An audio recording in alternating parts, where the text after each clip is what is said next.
Welcome to Transit Unplugged. I'm your host, Paul Comfort, and this is another edition of Comfort's Corner, where we bring you the inside story, what's happening in and around the transit industry. Excited to be with you for our first episode of the month of March, 2021. Well, today's going to be an exciting episode. We've got some big headline news for you, and then a newsmaker interview with Pierre Holloman, who's Assistant Transit Bureau Chief at the Arlington Department of Environmental Services Division of Transportation. And then we're going to head into Alea Carey's Messaging Minute and Mike's Kindness Minute, Mike's Minute, and then a look at the future of public transportation. All that within 30 minutes here on the nation's and the world's leading transit executive podcast, Transit Unplugged. Well, look at our headline news. Here in the United States, the U.S. House of Representatives has passed the American Rescue Plan and sent the measure to the Senate. That was done this last weekend. House Resolution 1319 passed by a 219 to 212 vote, sending the measure to the Senate.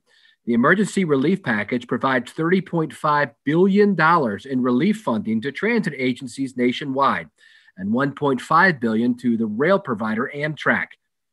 The transit funding included in the bill would flow with about $26 billion for grants to urbanized areas. That's the 5307 funds. And then $50 million for grants to seniors and persons with disabilities. That's the traditional 5310 program. $280 million for grants to rural areas, 5311. $100 million with some extra grants to 5311F funds. $2.2 billion for additional assistance to maintain operations through applications to the DOT secretary. These would be grants that the secretary would evaluate grant requests based on the level of financial need demonstrated. That would include future financial need to maintain service, as well as those that have not been replaced by funds made available from other grants. And then $1.68 billion for additional SIG support. That's FTA's 5309 program. They'll be evaluating the grant requests in there as well. So big news coming out of Washington. The federal government may be putting out a third tranche of funds to transit agencies. You'll recall that there was, the initial tranche of funds in the early CARES Act of $25 billion and then $14 billion around Christmas time. And now a third tranche of funds for the transit industry, basically trying to help make up for the lost revenues from lost ridership with an understanding of the federal government's role. And it looks like it may be able to pass the Senate. They may end up not including the minimum wage hike to $15 an hour, since the Senate parliamentarian ruled that would be inappropriate for the budget mechanism that they're using to do this, a Budget Reconciliation Act. So it may have to go back to the House if it passes the Senate for a final vote with any changes that the Senate makes before it goes to the president for signature. In other news, the big news around the nation and the world now is vaccinations for COVID-19. And transit agencies are wanting to move to the front of the line. As Mohammed Mezgani, the UITP Secretary General, said, as we see COVID-19 vaccination plans being implemented around the world, we're pleased that the public transport workers are being included within the priority groups of several countries. Those working within the sector have shown how essential they are to keeping our cities moving. And it's welcome news to hear of a growing number of our international members being involved in offering the vaccine to their staff as well. And of course, here in the United States, the CDC has recommended that states allow transit workers to be moved into Group 1B. And that is happening in several states. In my own home state of Maryland, the Maryland Transit Administration, where I used to serve as CEO, just announced this late this last weekend that they've launched a vaccine clinic for its employees. And the state plans to set aside 500 vaccines per week for MTA drivers, mechanics, and other frontline workers. Kevin Quinn, who's the administrator, said, we began vaccinating our employees a few weeks ago, and today marks the first day our on-site clinic has been vaccinating employees, and this will continue throughout the next few weeks. So they're doing it here in Maryland. They're also doing it in places like Singapore. A program to provide the COVID-19 vaccine to their almost 80,000 workers started at the end of January, where the Land Transport Authority began working with the Ministry of Health to offer the vaccination to their public transport employees. Employees of the bus and train operators were included within the first group of 12,000 workers offered the vaccine. In Russia's capital of Moscow, several thousand employees have received the COVID-19, with up to 500 public transport workers being vaccinated every day. In Dubai, where we've had the CEO of Dubai Transport Authority on our program as a guest. They've already vaccinated 20,000 of their employees with an aim to see all their employees vaccinated along with their immediate families. And it's happening around the world. Here back in North America, the North American Transit Alliance, which represents contractors, has sent letters to most of the governors across the country asking them to put transit workers in one of the first groups to get the vaccine. So that's been a big push now, making sure that transit workers who are on the frontline troops and also, in many cases, delivering service to the most vulnerable populations through paratransit operations and senior citizen transportation, those who also are in line to get the vaccine, you want to have their drivers having had the vaccine too, is the thought behind that. Well, that's it for the headline news for today. Now stay tuned for Leah Carey's Messaging Minute and then our Newsmaker interview with Pierre Holloman from the Arlington Department of Environmental Services Division of Transportation. Thanks for being with us today on Comfort's Corner.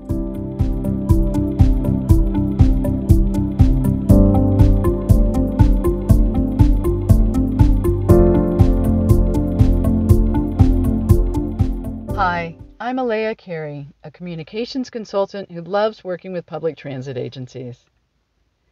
For the last few Comfort's Corners, I've been talking about social media platforms and how transit organizations can get the most out of them. Today's topic, my favorite, LinkedIn. LinkedIn is a careers and professional network. It's the place you want to post your agency's jobs and make your organization look really attractive as a place to work. But something different about LinkedIn has been emerging in the last year. Sure, people used to network and share ideas on it before, but that sharing has become a lot more passionate and connected. People seem to be talking more about their values and their personal experiences and how that's made them want to do the work they do. I think this is a pandemic phenomenon, as if LinkedIn has replaced the conversations we used to have when we were doing in-person networking. But I don't think it's going to go away. To get the most out of LinkedIn, transit agencies should certainly be using its job posting aspects.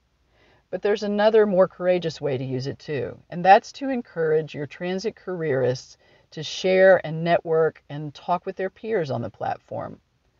Sure, if your employees start showing up looking like stars, they might get courted by another organization. But I think the sharing of ideas and getting best practices from others is worth it.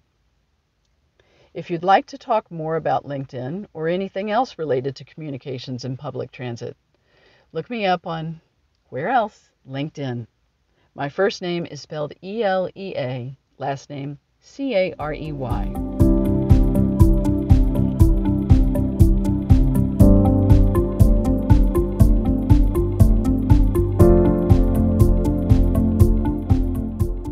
This is Transit Unplugged. I'm Paul Comfort, your host, and this is another episode of Comfort's Corner. And today we're excited to have with us on our Newsmaker hotline, Pierre Holloman, who is Assistant Transit Bureau Chief for Arlington County, Virginia, Northern Virginia, suburb of Washington, D.C. Pierre, thanks so much for being with us today on the program. All right, thank you. Yeah. Pierre and I were talking recently, and, in the wake of the coronavirus, so many agencies in the APTA survey, the American Public Transportation Association survey, said that they would most likely, and they were stalling some of their capital projects because of the funding reductions that were coming through with reduced sales tax, reduced passenger revenue, et cetera. But many agencies continue to move forward with major projects. And I wanted to highlight some of those here in Arlington County and talk about how they're funded and how they came to be. And I think it's a great template for transit agencies across the country and the world to take a look at what's happening in Arlington. So thanks so much for being with us today, Pierre, to tell us some about them. Yes, so we have a pretty robust capital program itself. We have over $500 million of capital projects that we are tasked to deliver. Some of the more challenging as well as the more interesting ones that we have going right now is that we're trying to build an operations and maintenance facility on 3 acres of land. That particular project is, I'll say challenging mainly because it's only 3 acres of land. However, we're trying to cram a lot of different things. We have historically been a smaller agency, but we have grown significantly since our foundation in 1998.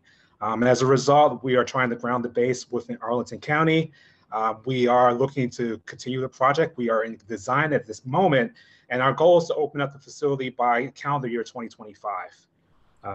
And what will be there? How many buses, those kinds of things? So we're looking to anywhere between 68 to 72 buses, or potentially more if we can cram some in. We'll have a maintenance facility with 8 maintenance bays.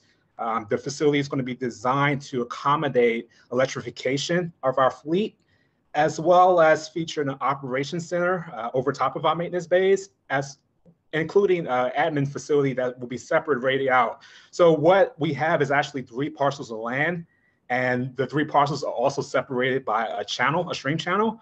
So that makes it a little bit more complicated, and trying to, 3 acres of land with a stream channel in the middle, engineering on it as well as the design itself is a focal point.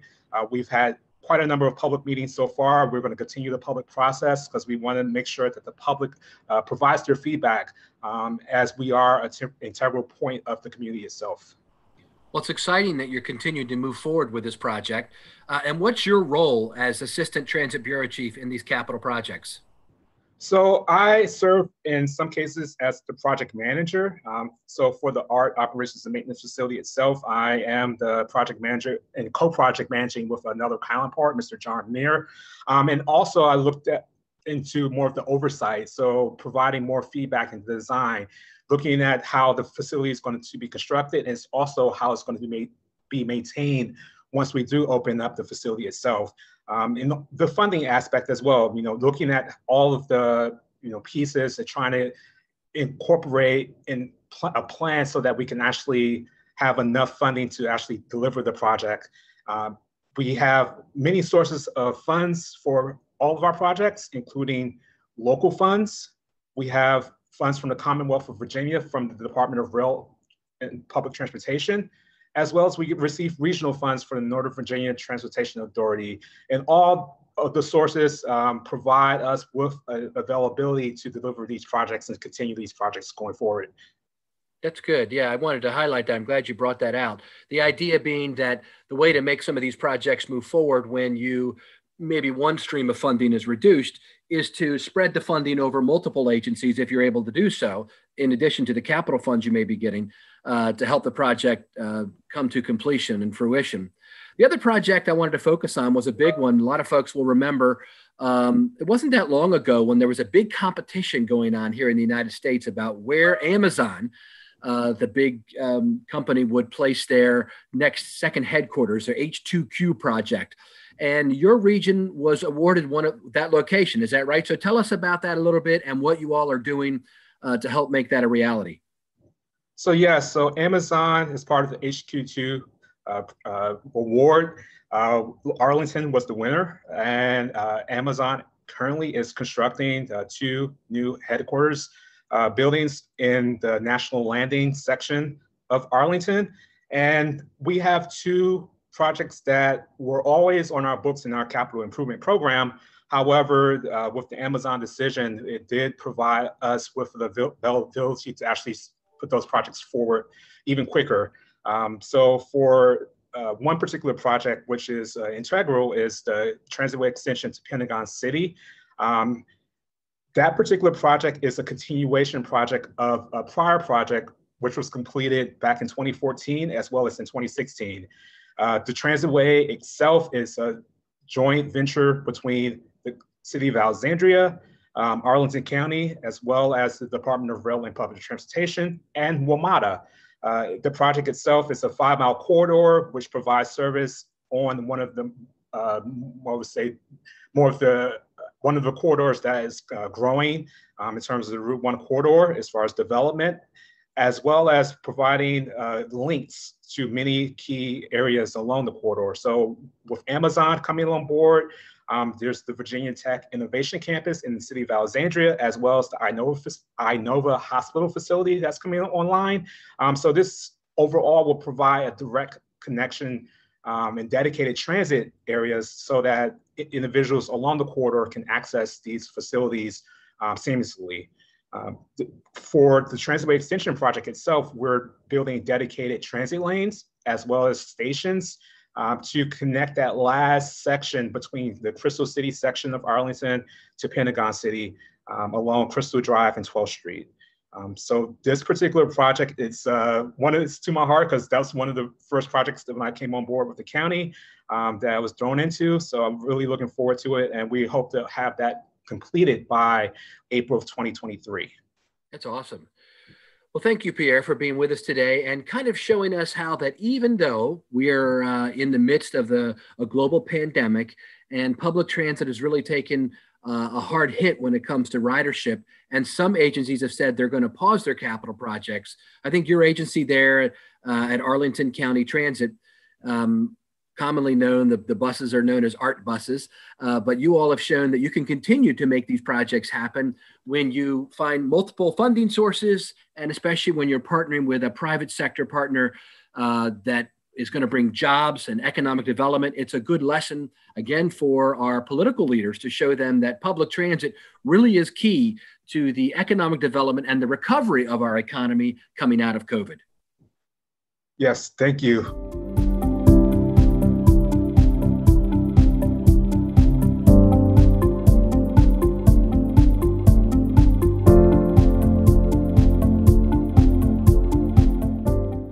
Hi, this is Mike Bismeyer, Regional Sales Director for Proterra, and this is Mike's Minute, where we talk about mentorship, leadership, and kindness with the hopes it will inspire you to pay it forward.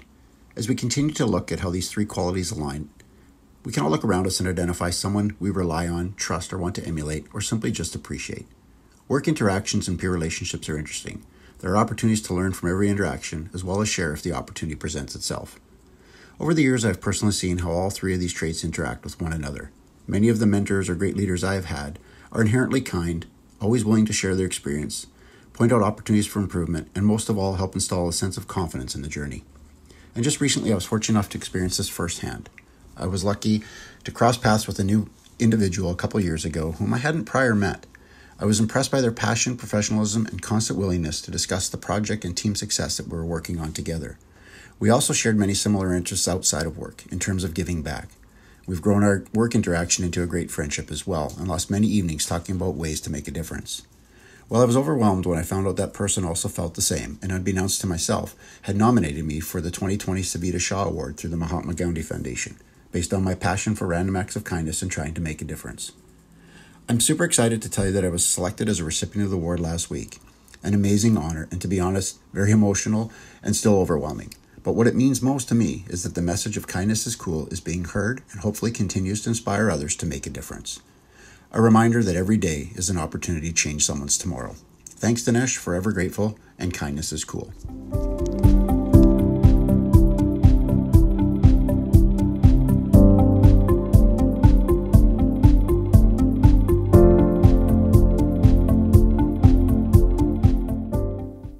Join us April 26 to 28 for virtual Think Transit. This 3-day conference will feature powerful keynote sessions from industry leaders, live demos of our new and innovative solutions, and takeaway resources you'll be able to apply at your transit agency. You'll network with over 500 professionals and learn industry trends, all from the comfort of your home or office. Registration is now open. Visit trapezegroup.com/thinktransit to register today.